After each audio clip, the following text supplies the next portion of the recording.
4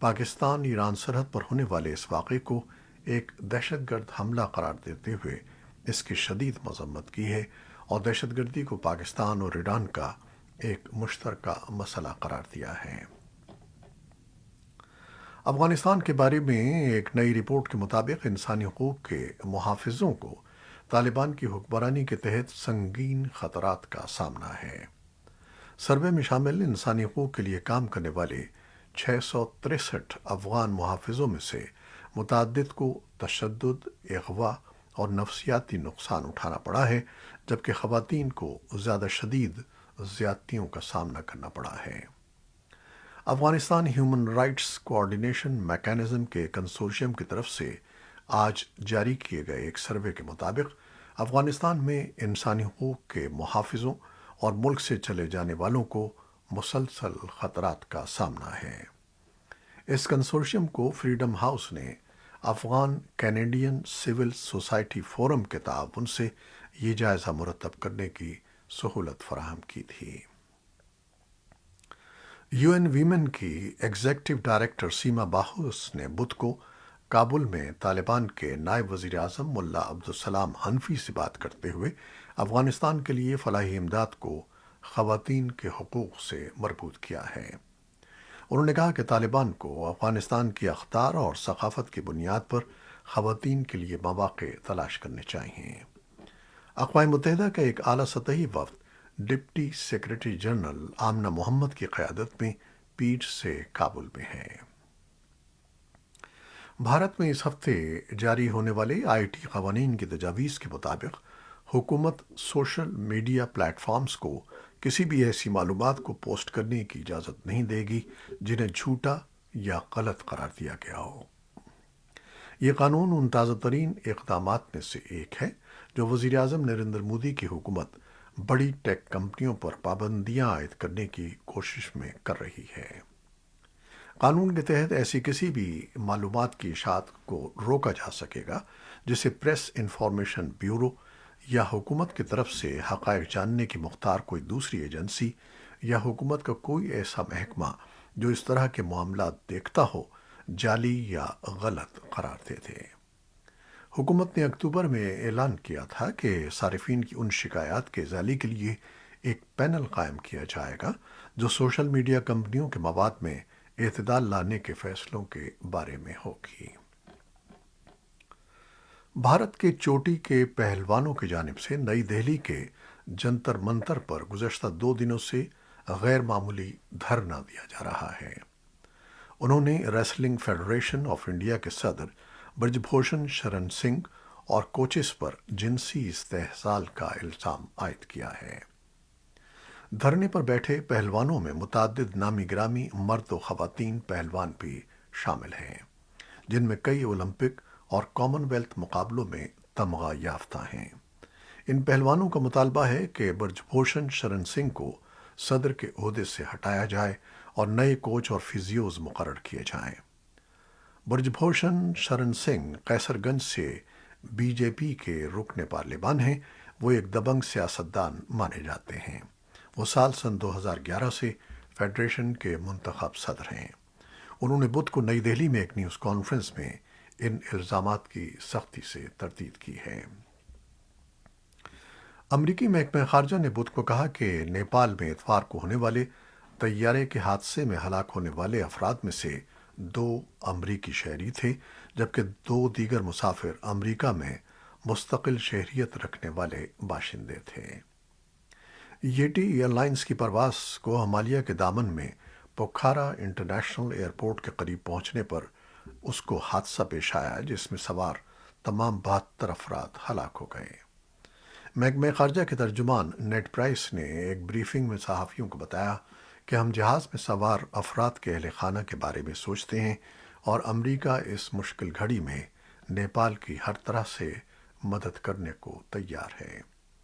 اس حادثے کی تحقیقات جاری ہے جس میں طیارے کے مینوفیکچرر، یورپی یونین ایوی ایشن سیفٹی ایجنسی اور فرانسیسی فضائی حادثات کی تحقیقاتی ایجنسی کی ٹیمیں حصہ لے رہی ہیں۔ تلاش کرنے والوں کو حادثے کے ایک دن بعد فلائٹ ڈیٹا ریکارڈرز بھی مل گئے ہیں۔ نیوزی لینڈ کی وزیر اعظم جسنڈا آرڈن نے وزارت عظمیٰ سے علیحدہ ہونے کا اعلان کیا ہے۔ نیوزی لینڈ میں رواں برس اکتوبر میں عام انتخابات ہونا ہے اور انتخابات سے قبل جسنڈا آرڈن کے وزارت عظمیٰ سے الگ ہونے کے اعلان پر حیرانی کا اظہار کیا جا رہا ہے۔ جسنڈا آرڈن نے سن 2017 میں محض 37 برس کی عمر میں نیوزی لینڈ کی وزیر اعظم منتخب ہو کر دنیا کی کم عمر ترین خاتون سربراہ مملکت ہونے کا اعزاز حاصل کیا تھا اور اپنی صلاحیتوں اور کارکردگی کی بدولت سن 2020 میں وزارت عظمیٰ کے لیے دوبارہ منتخب ہوئی تھیں۔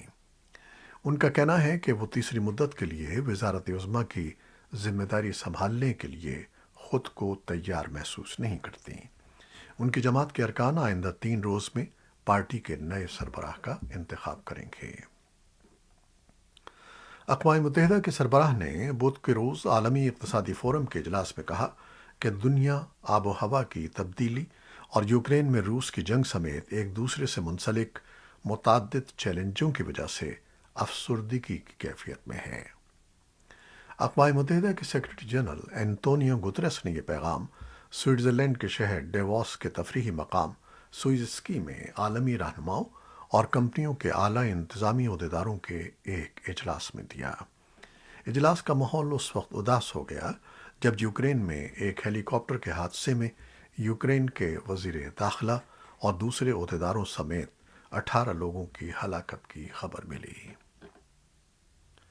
پینٹاگون کے ایک سینئر اہلکار نے بدھ کو کہا کہ امریکہ نئی اعلان کردہ فوجی صلاحیتوں کے ساتھ یوکرین میں جنگ اور تقریباً منجمد سرحدوں کی صورتحال تبدیل کرنے کا خواہاں ہے اور اسے امید ہے کہ اس سے روسی افواج کے خلاف کیف کو جنگ میں نئی قوت ملے گی۔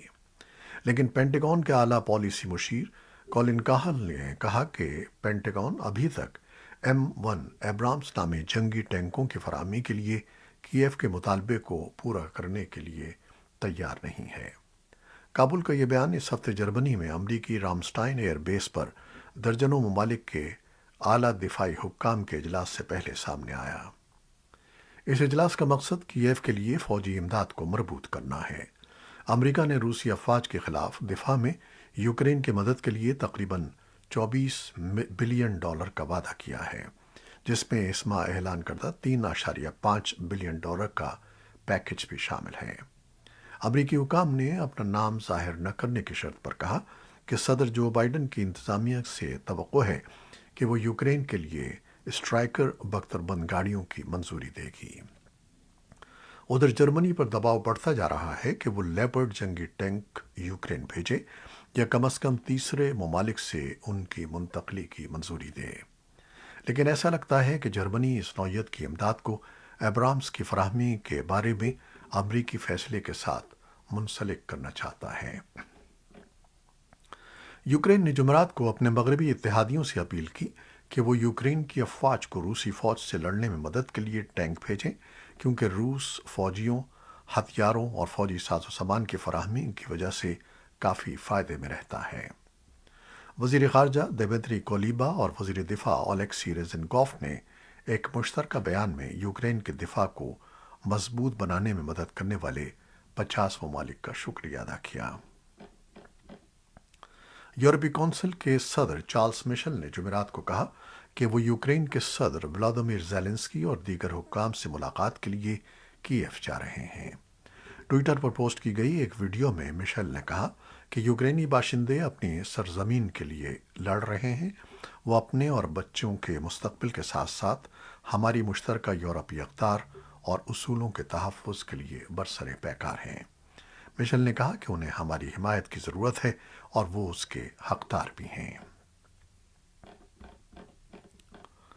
عراق میں طبی اور سیکیورٹی ذرائع نے بتایا ہے کہ جمعرات کو خلیج کپ کے فائنل سے چند گھنٹے قبل عراق میں فٹ بال اسٹیڈیم کے باہر بھگدڑ مچنے سے ایک شخص ہلاک اور درجنوں زخمی ہو گئے۔ عراق پر طویل عرصے سے بین الاقوامی فٹ بال میچوں کی میزبانی پر پابندی رہی ہے اور اب جنگ زدہ ملک اپنے بارے میں رائے تبدیل کرنے کے لیے گلف کپ کی میزبانی پر اعتماد کر رہا تھا، لیکن تنظیمی معاملات کے لیے پہلے ہی اسے معذرت کرنا پڑی۔